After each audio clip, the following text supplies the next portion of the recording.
कहते हैं बारिश का मौसम बड़ा ही सुहाना होता है। हर तरफ हरियाली और गीली मिट्टी की वो दिल को खुश कर देने वाली एक खुशबू, हर चीज की खूबसूरती मानो दोगुनी हो जाती है।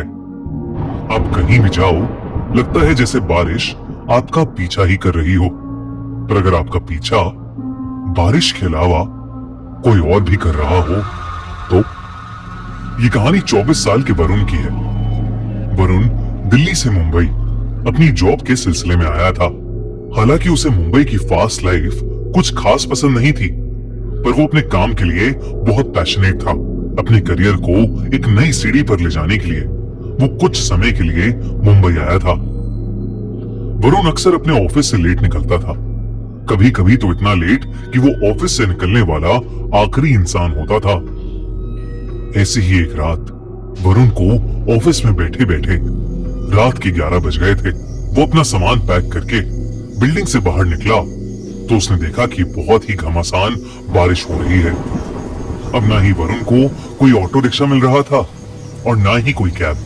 वो बस एक कोने में खड़ा बारिश से बचने की कोशिश कर रहा था।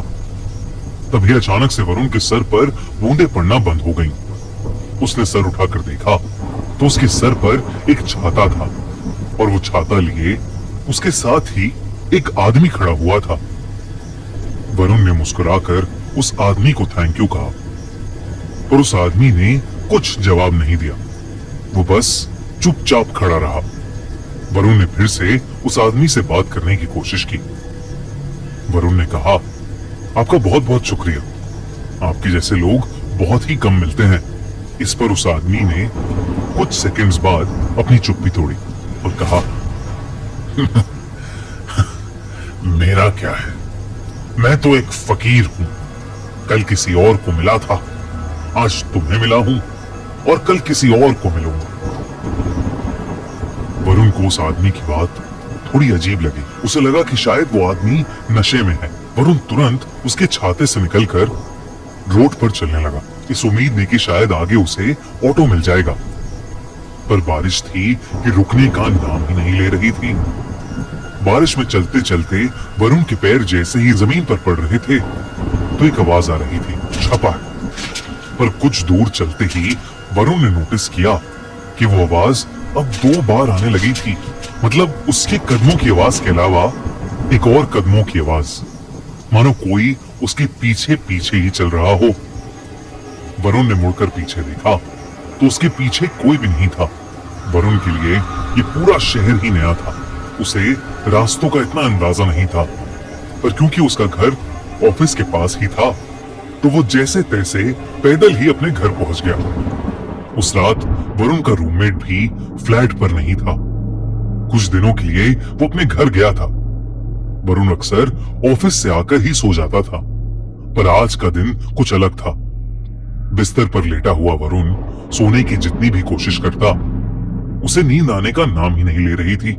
उसका फ्लैट बिल्डिंग के 6th फ्लोर पर था और बाहर चल रही तेज हवा और बारिश से उसके कमरे में लगी खिड़की जोर जोर से बज रही थी। आसमान में जोरों की बिजली भी कड़क रही थी। ऐसा लग रहा था कि कभी भी कोई बादल फट जाएगा। और इसी शोर की वजह से उसके लिए पूरा माहौल बहुत ही डरावना हो गया था। वरुण की सोने की नाकाम कोशिशों के बाद वो किचन से पानी लेने के लिए उठा, पर जैसे ही वरुण ने अपने पैर कमरे के फर्श पर रखे वो चौंक गया, क्योंकि वरुण के कमरे का फर्श गीला था। उसने उठकर ध्यान से देखा तो उसे पता चला कि कमरे की खिड़की थोड़ी खुली होने की वजह से पानी कमरे के अंदर आ गया था। वरुण तेजी से उस खिड़की को बंद करने गया और जैसे ही उसने खिड़की बंद की, खिड़की के कांच पर उसे एक हाथ दिखाई दिया। उस हाथ को देखकर वरुण की चीख निकल गई। 6th फ्लोर की खिड़की पर किसी का हाथ कैसे आ सकता था? वरुण डर के मारे अपने बिस्तर पर वापस चढ़ गया और उसकी आंखों के सामने वो हाथ वहां से गायब हो गया। वरुण को अब कुछ समझ नहीं आ रहा था। इससे पहले कि वो कुछ कर पाता, अचानक से फ्लैट की लाइट ही चली गई। वरुण ने अपने मुंबई के एक दोस्त को कॉल लगाने के लिए अपना फोन उठाया तो उसने देखा कि फोन को चार्जिंग पर लगाने के बावजूद उसका पूरा फोन डिस्चार्ज था, उसमें बैटरी ही नहीं थी। ये देखकर वरुण की हालत अब और खराब होने लगी थी। तभी उसे किचन से एक जोर से कांच टूटने की आवाज आई।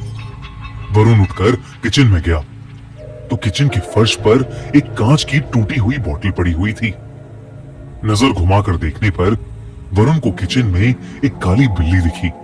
वरुण को लगा कि शायद वो बोतल उसी बिल्ली की वजह से टूटी थी। वरुण की जान में जान आई। उसने खुद को समझाया कि इतनी तेज बारिश की रात में अकेले होने की वजह से वरुण को अजीब चीजें दिखाई दे रही हैं। उसने खुद को संभाला और किचन का कांच साफ करके अपने कमरे में वापस जाने लगा। पर वो नहीं जानता था कि उसके साथ अब क्या होने वाला था। जैसे ही वरुण अपने कमरे में वापस पहुंचा, उसकी रूह उसके शरीर से बाहर आ गई। उसके कमरे के कोने में वही आदमी खड़ा था जो उसे ऑफिस के नीचे छाते के साथ मिला था। वो आदमी बस वहां चुपचाप खड़ा हुआ था और उसके पूरे शरीर से पानी बह रहा था। बिजली कड़कने पर वरुण को उस आदमी का पूरा शरीर दिखा। उसकी चमड़ी पूरी तरह से नीली पड़ी थी। वरुण उसे देखकर सुन पड़ गया था। उसके मुंह से आवाज ही नहीं निकल रही थी। तभी उस आदमी ने अपनी चुप्पी तोड़ी और वरुण से कहा, मैं तो बस मदद करना चाहता था, पर मेरे साथ ऐसा क्यों हुआ? वरुण को कुछ भी समझ नहीं आ रहा था। इससे पहले कि वो कुछ बोलता, बहुत जोर से बिजली कड़की और वो आदमी अचानक से वरुण के बहुत करीब आ गया। उसका चेहरा बेहद डरावना था। अचानक उस आदमी का शरीर फूलने लगा, जैसे मानो उसके शरीर के अंदर कुछ भरा हुआ हो। तभी एकदम से वरुण के कमरे में पानी भरने लगा। चारों तरफ पानी ही पानी था। इससे पहले कि वरुण कुछ कर पाता, वो पानी में डूबने लगा। वरुण को सांस ही नहीं आ रही थी और वो पानी में डूबता जा रहा था।